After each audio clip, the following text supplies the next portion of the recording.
Hi everyone, welcome. Okay, so today's presentation is about the angels, the Chakral Devas of the Pandavas. So for those of us who have listened to last week's session, we have started another series on the Bhagwad Gita, and this particular series is our series on angels. So since we started the topic of the Bhagwad Gita, I thought we'll kind of combine it a little bit because there is a context. Okay, so moving along. So this is a chart of the Pandavas, the Devas, and their spiritual tendencies. Okay, so if you just look at the first one, this is where I've got my mouse. So that is called the Mooladhara Chakra. So the first Pandav we are going to talk about is called Shahadev. Now Shahadev represents the earth element. What does that mean? The earth element basically is the element of the earth, right?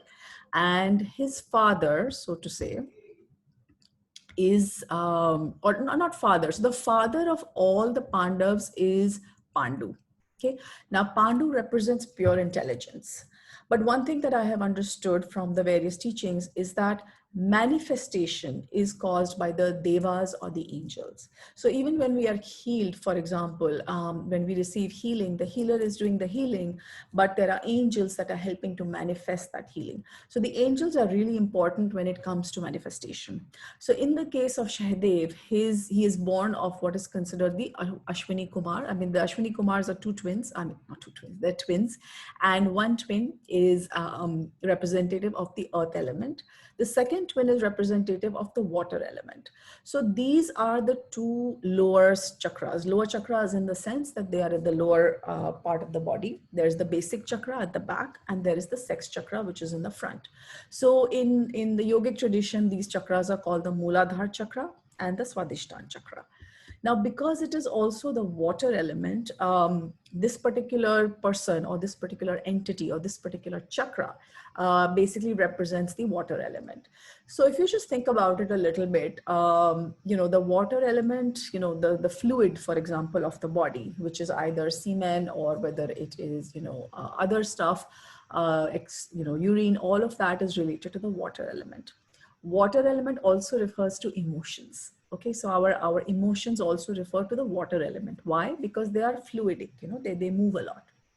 So the two Ashwini Kumars, the two Devas who are Ashwini Kumars are, the Nakul and Shahadev, the two Pandavas, are born of these two Devas.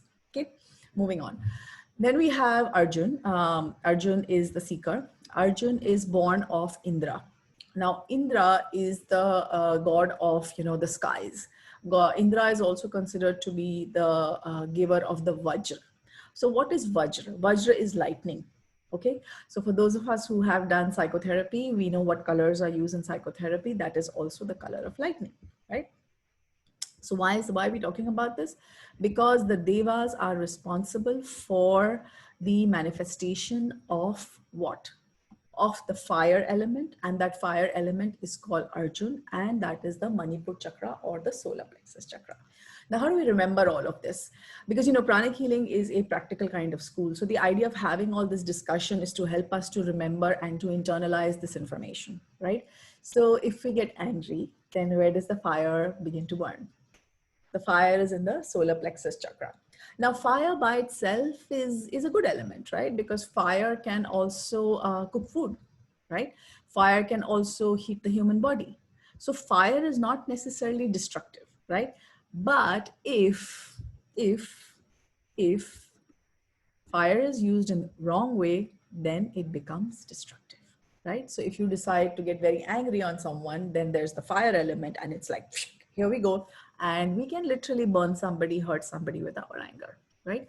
Now, again, he is born of Indra. So when we think of the fire element, or you think of a lightning, if lightning falls on somebody, they're electrocuted, right? So if anger falls on somebody, they can be not destroyed completely, but yes, there is a huge element of hurt, etc., etc., that goes on. Okay, moving on.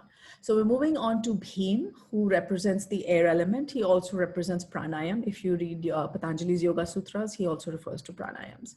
Now he is born of Vayu or Pavan. Now Vayu or Pavan is considered the strongest of the gods. Why?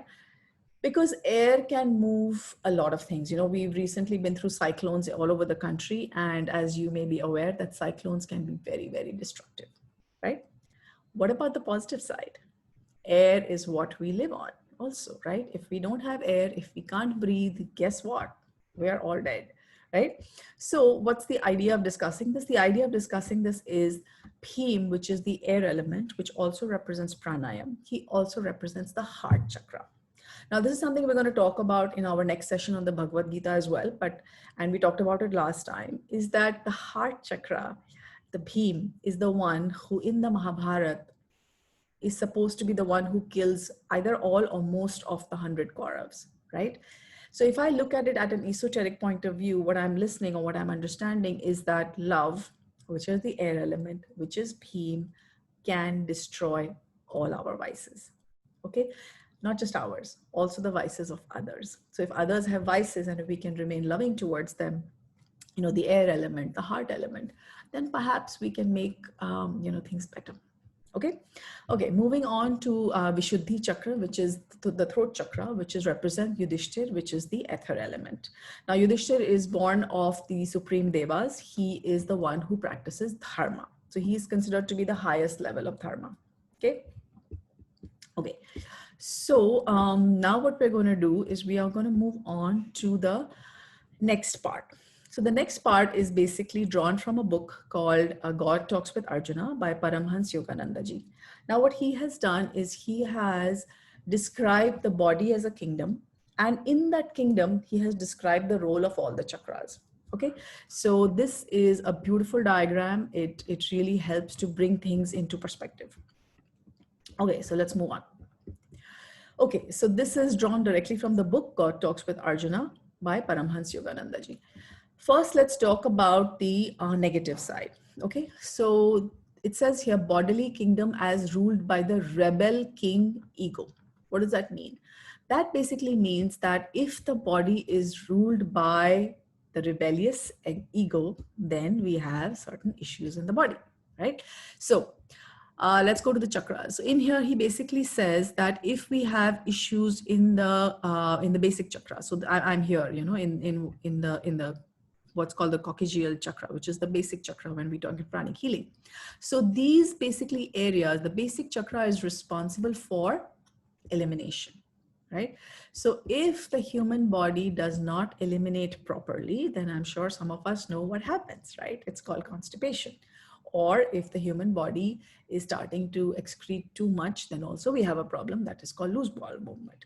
Why are we talking about this? Because we are basically coming from a pranic healing angle. The purpose is not just to know what these chakras do and how they are referred to in other scriptures. The idea is to learn to manage them better. Okay. Okay, so going back. So the coccygeal, which is the basic chakra, is responsible for cleansing to some extent. It has to be able to get rid of the stuff that is not required. If it does not, then the body begins to self-poison. Okay, for those of us who've done psychotherapy, we also know that it is where it is the center of survival. Okay. Now moving up the spine, now I'm here at the sacral chakra, which is also called the Swadhisthana chakra. Now the Swadhisthana chakra basically represents the sex element or the water element. Again, now in the sex element, if we are not moderate when it comes to the practice of sex or the activity of sex, or if we are not handling our sex chakra properly, which means that, let's say, for example, if we, you know, somebody goes to a party and they see, you know, good looking woman or a good looking man, that's okay. Appreciating that person is okay. But taking the next step, especially if you're married, not a good step, right? So the idea is that the sex chakra is the estate of procreation. Okay, so if you look here on where I've got item number 6, sacral is the estate of procreation. If the sex chakra goes off, then what happens is what is called promiscuity, which means that person is having sexual intercourse with too many people or other people as well. That is when we know that the sex chakra is a little off. Okay. Now, one of the reasons for this also is that it also involves the Kundalini energy to some extent. And if the Kundalini energy goes in not in the right directions. If there is not enough purification of the body, then we also know that there is something called excessive sexual desire that happens, right? So these are all things that I'm trying to interconnect, because some of us are pranic healers, some of us are not, some of us are going to be. So this is again a general discussion. Okay, now we're going to move up to the lumbar soul, the lumbar chakra, which is over here, which is the solar plexus chakra. Now, one more thing I want to mention is that in Paramhans Yogananda ji's book, the spinal chakras have been, the chakras have been shown at the back. But those of us who have done pranic healing, we know that the chakras are in the front as well as in the back, right? So what we're going to do is basically we're going to take everything as what we call a level of truth. So when humanity was ready for a certain amount of information, the teachers shared that kind of information. Today, we are ready for another level of information. So the teachers have shared more information. So in pranic healing, for example, we talk about 11 chakras, right? Okay, so going back to the lumbar chakra, the solar plexus. Now, if the solar plexus chakra is out of control, which means the fire element is out of control, it can make people very greedy, right? It can also make it difficult to digest things, or whatever we digest doesn't get assimilated properly. It doesn't work in our body. So these chakras at the end of the day are basically led by devas. Now the chakras themselves are devas. Now I think I read in one of Master Choa's books, and I don't remember the exact quote, which I'm sorry about, but he basically said the chakras are like pets. Okay. For some of us who have pets, we know what that means. It means you have to control your pet. If the pet is not controlled, then what is going to happen is that the chakra is going to start controlling us, which is not what we want. Okay. If the pet is beginning to run your life, there's a problem, right? So these three chakras, according to Paramahansa Yogananda ji, is the lower house of consciousness. Now let's move up to the upper house of consciousness here. This is called, he's called it the house of lords. Now, in the, so we'll go to item 4, which is the dorsal chakra.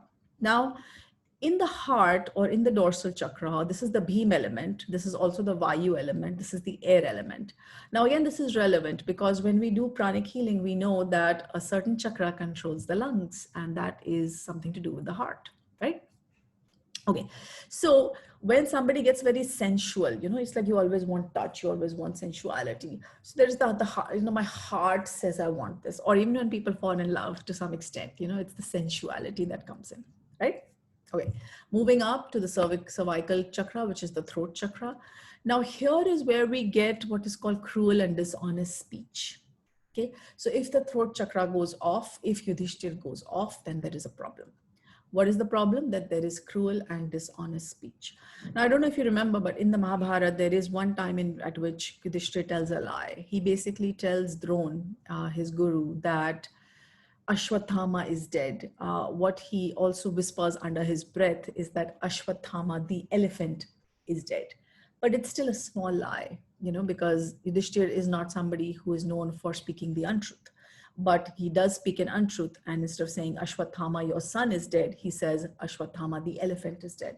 And that causes Drona to have a breakdown. Drona is the guru. Drona is also an important fighter from the other side of the Kauravas. To know more about that, you'll have to join our session on the Bhagwad Gita. Okay, now moving up to the palace of the king, rebel ego. Now, this is basically when the kingdom, so if you go back to this, the bodily kingdom is ruled by the ego. Now let's go back to this slide, which is when the bodily kingdom is controlled by the king, who is a good soul. So in the palace of the king's soul, the crown chakra represents Krishna, the Krishna consciousness to some extent, right?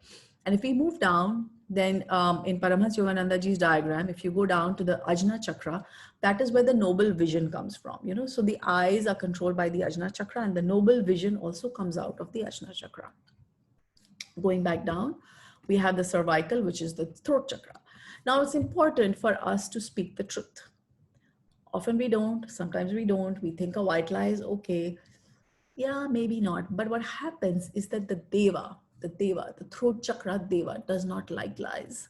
So one of the things that Master Faith shares, shared at AST, if I remember correctly, is that she said that if we are negative or if we have negative speech, then the deva begins to leave, begins to not want to be there. Okay, so the deva, so it's like having a pet who doesn't want to be with us. Why? Because we are telling too many lies. And of course, if you're having health problems in the throat chakra, then we need to think about that as well. Okay. Now, dorsal chakra, which is, the heart chakra, the anahata chakra, there is the peaceful sensation. So if the body is ruled by the king, who is aware of, divinity, who is ruled by the soul, ruled by the higher soul, then the heart chakra is a place of peace. So when we do the twin hearts meditation, what do we wish for? We use peace, right? It's like open your crown chakra, open your heart chakra, bless the earth with love, bless the earth with happiness, right? Okay, now moving down to the lower house of consciousness, which is this one. Now we're going to talk about the lumbar chakra, the solar chakra, that is. So the solar plexus is basically, again, the fire element or the Lord Agni. So now if you just think of the stories in the Mahabharata also, Lord Agni is known to he can either just eat up the entire forest, or, Lord Agni, if confined, if Lord Agni is utilized in the right way, then Lord Agni can do a lot of useful things. Same with Arjun. So Arjun represents the sun, so to say, of the fire element. Now, it is my understanding that it basically means that this particular character of the Pandavas is influenced maximum by this particular Deva. So he's born of that Deva, which means Pandu, the pure consciousness, has a manifestation medium, which is the Deva, because the Devas are the ones who actually manifest.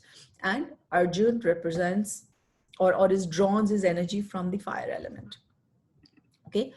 Now we move on to the heart element. We move on to the Swadhisthana chakra, or the sacral chamber, which is the estate of procreation and controlled desire. So, in the Pranic healing school, we often talk about the fact that sexual activity is an essential activity. It's a basic human need. Now, if we have excessiveness, or if we have what is called, negative thoughts towards sex, like, see, most of us, at the end of the day, we were all born out of a sexual act. So we have to respect it. Because I feel, this is my thought, that if we don't respect the sexual act, means we're not respecting ourselves, right? Because we have been created through a sexual act, and we have to respect the process, right? So it's controlled desire. That particular sexual act created a human being, and that human being is you and me. So it has a function. If it is handled properly, it has a really important function in terms of creation, in terms of incarnation, in terms of so many births on the planet Earth, right? How does the planet Earth function? It has all these people incarnating. So two people have to get together, provide a physical body, and that is how a human being is born. So that is the sex chakra, the water element. Now going on to this one, which is the coccygeal chakra, which is the estate of elimination. It is the basic chakra. It is also the hygienic purifier, according to Paramahansa Yoganandaji. So what does that mean, hygienic purifier? Hygienic purifier, like we discussed earlier, basically means that the chakra is responsible for eliminating, for getting rid of stuff that we don't need. Okay, now one more little thing I want to share is that Draupadi, the Kula Kundalini, is basically located near the sex chakra. When she rises up, which means when she marries all these Pandavas, right? That is when they are kind of united together. That is when the Kundalini rises, when the Kundalini goes up to meet whom? The Kundalini goes up to meet the Krishna consciousness. What is the role of the Devas? The role of the Devas is to basically help us to manifest all these qualities, to manifest the qualities of the chakras. Now, if we respect our chakras, our chakras will start to behave. Our chakras will start to do what we want them to do. Some people say, oh, I'm like this and I'm like that. You're not like this and you're not like that. It's the chakras that are like this and the chakras are like that. You, the soul, are a different entity altogether. You, the soul, occupy this body, which again is another parable of the Mahabharata, of the example of Lord Krishna being the charioteer of Arjun in the Mahabharata. Lord Krishna does not do anything, in the sense that Lord Krishna does not pick up a weapon and help Arjun kill the Kauravas or kill anybody. No, Arjun has to do that job. But who is guiding Arjun? Krishna consciousness. So Krishna is the charioteer who is guiding Arjun and of course all the Pandavas. So how is this guiding happening? This guiding is happening like this. Okay, one sec. Oops. this guidance is happening like this. So Krishna consciousness, which is here in the crown chakra where I have my mouse, and all these chakras are basically, when they come under the influence of Krishna, the consciousness, the Christ consciousness, the Buddhic consciousness, the Krishna consciousness, that is when it happens that we are able to control our chakras, and the Krishna consciousness takes over. The chakras begin to behave themselves. So sometimes if you're having an issue with the chakra, we do the soul affirmation. So those of us who know the soul affirmation, we know how it works, right? So I'm just going to do a quick explanation of it. So when we say, for example, let's say our Arjun chakra or our fire chakra is going out of control, we're getting angry. So what can we say? We can say, I am the soul. I am not this anger. I'm just going to distance this anger from me. And I'm going to be like, I am not this anger. I am the soul, right? If we have a thought that's negative, then we can say, I have a thought. This is not me. I am thinking the thought. I am not the thought. Okay. So Master Choa says in his book, The Existence of God is Self-Evident, that the furniture is not the carpenter. Right? The furniture is separate from the carpenter. So I have an almirah behind me. Now some carpenter made that. That carpenter isn't here anymore, right? But the furniture is there at the back.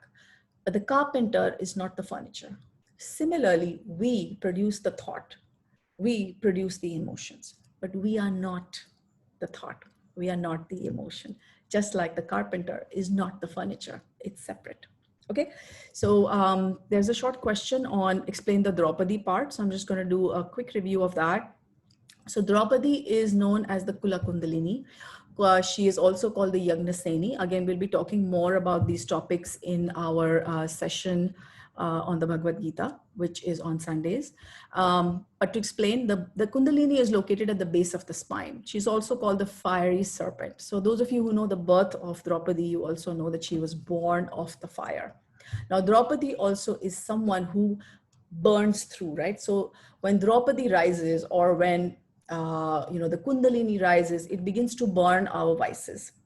Now, if there are too many vices, then what happens is that the Kundalini actually doesn't just only burn the vices, the Kundalini can also increase the vices. Why? Because Kundalini, it's like fire element, it's like expansion, right? So it's important for us to be practicing the virtues and the vices. We have in Arhatic yoga, we talk about character building.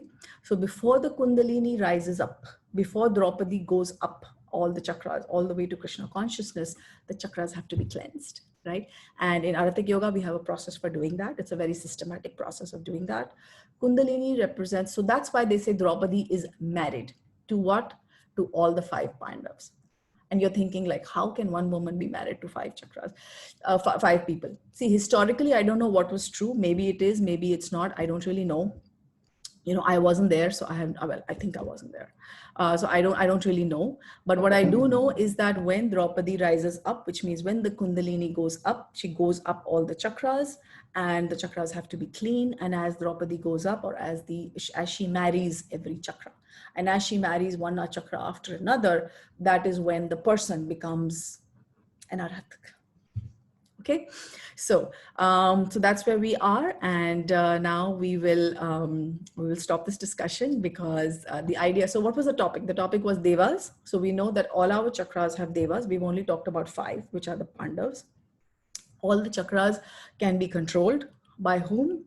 By the Krishna consciousness, by the soul, and the Krishna consciousness is something that. Kind of once the Krishna consciousness controls the chakras, we become better people. Once the Krishna consciousness controls the chakras, Draupadi will begin to rise up. The Kundalini will also awaken. So when the Kundalini awakens, then we become more powerful being, available for servicing to the world. So the whole purpose of all of this is world service. We come from a school of Pranic healing and Arhatic yoga, and our purpose is to serve, to become more capable of serving, to manifest the divine plan, and to heal people. And so that's what we do. Let's raise our hands in blessing position. Let's bless our throat chakra with good speech, with friendly communication, with the ability to be calm, not to over worry, bless the throat chakra with the qualities of Yudhishthir, with the qualities of Dharma. Let's bless our heart and our back heart chakras with the qualities of Bhim, which is the qualities of the heart, with the strength that comes from pranayam, that comes from air, that comes from proper breathing. Let's bless the heart chakra, which represents Bhim, with all of this.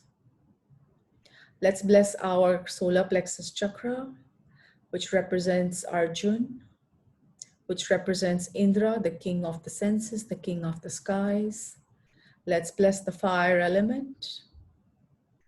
May the fire that we have within us drive us to the right purpose, help us to become willful, strong, and determined, and to manifest the positive qualities of strength, of justice,